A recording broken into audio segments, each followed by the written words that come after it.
សួរលោកគ្រូខ្ញុំឈ្មោះភីមត្រាមកក្រុម AU5 ថ្ងៃនេះមកធ្វើការ demo មួយពាក់ព័ន្ធទៅនឹងការ research ទៅលើ website render mode ហើយជាដំបូងយើងត្រូវយល់ថាតើអ្វីទៅគឺជា website rendering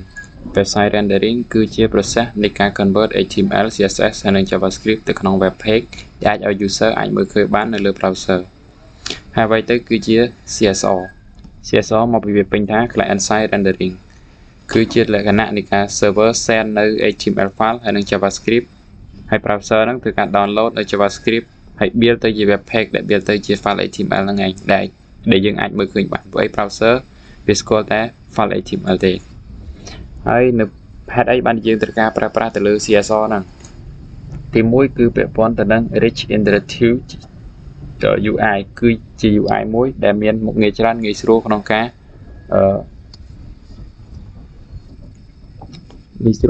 ឆ្លើយតបមានល្បឿនលឿននិងផ្លាស់ប្ដូរទិន្នន័យបានភ្លាមៗដែលយើងប្រើប្រាស់កូដ JavaScript ហើយពាក់ព័ន្ធទៅនឹង performance ទៅលើ speed នៃការ navigate ទៅកាន់ page ផ្សេងៗ after first load ហ្នឹងគឺល្បឿនលឿនហើយវា less server processing គឺ server គឺអត់ធ្វើការច្រើនទេហើយវាងាយស្រួលក្នុងការ separate គ្នារវាង back end និង front end ហើយវាល្អសម្រាប់យើង build ជាលក្ខណៈ single page ហើយនៅពេលដែលយើងប្រើប្រាស់វាគឺនៅពេលដែលយើង build ជាលក្ខណៈ dashboard ជា admin panel ឬក៏ជា banking system អញ្ចឹងទៅប៉ុន្តែ banking system ហ្នឹងមិនមែនយើង build ជាលក្ខណៈ system នឹងទៅមូលទេយើងអាចពេលយើង build ជា just គឺយើងអាចប្រើជាលក្ខណៈ hybrid អាចមានពពួក ASG អញ្ចឹងទៅចូលមកមានផ្សេងៗទៀតអញ្ចឹងក្នុងការប្រើប្រាស់ CSR ហ្នឹងគឺយើង build ជាលក្ខណៈផ្នែកនៃ banking system ហ្នឹង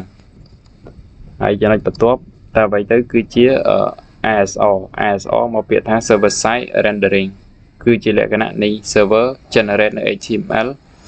មុននឹង send file HTML ហ្នឹងទៅកាន់ browser គឺ server ហ្នឹងបាន generate ហើយ browser ហ្នឹងគ្រាន់តែបង្ហាញនៅ web page ដែលបាន generate ជា file HTML ហ្នឹងឲ្យ user មើលឃើញនៅពេលយើង request តែប៉ុណ្ណោះហើយហេតុអីបានយើងត្រូវការប្រើប្រាស់ ASR ហ្នឹងគឺនៅពេល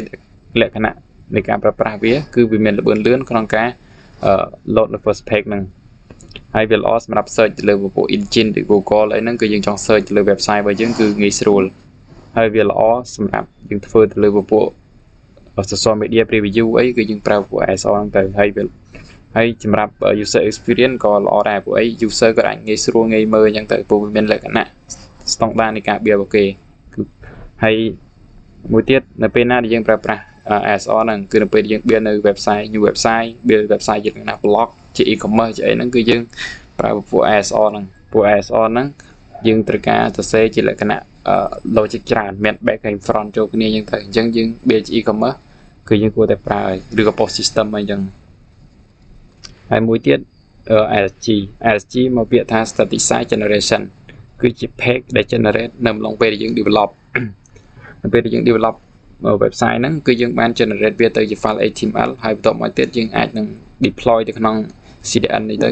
ហើយ deploy ហ្នឹងទៅដល់ពេល user គាត់ request មកគាត់ជាបាន static website ដែលយើងបាន build ហើយព្រោះវាមានតែការប្រែប្រួលទេជា website មួយដែលយើងបាន build ហើយស្រាប់អញ្ចឹងនៅពេលដែលយើងប្រើប្រាស់វាក្នុងលក្ខណៈជា extremely fast គឺវាមានល្បឿនលឿនគឺបានន័យថា website របស់យើងហ្នឹងអាច load និងបង្ហាញទិន្នន័យបង្ហាញ content បង្ហាញឲ្យបានល្បឿនលឿនខ្លាំងដោយសារយើងអត់ចាំយូរទេគឺវាមានល្បឿនលឿនហើយ security ក៏ security ខ្ពស់ដែរហើយក្នុងការ hosting គឺអត់ចំណាយលុយច្រើនហើយវាល្អក្នុងការ search ហើយងាយស្រួលក្នុងការ deploy ទៅក្នុង deploy CDN deploy ហ្នឹងហើយនៅពេលដែលយើងប្រើប្រាស់វាគឺនៅពេលដែលយើងចង់ build ជាលក្ខណៈជា portfolio ជា document ជា marketing page ជាអីជាលក្ខណៈ static បែបហ្នឹងគឺយើងត្រូវការប្រើប្រាស់នៅ ASG ហ្នឹងហើយចុងក្រោយគឺរបស់ដែល C ខ្លាំងទៅលើ RAM ហើយ CPU មានតែពពួក CSR ហើយនិង ASR ទេចំពោះ CSR គឺវា C ខ្លាំងត្រូវការ RAM ខ្លាំងព្រោះអី browser យើងហ្នឹង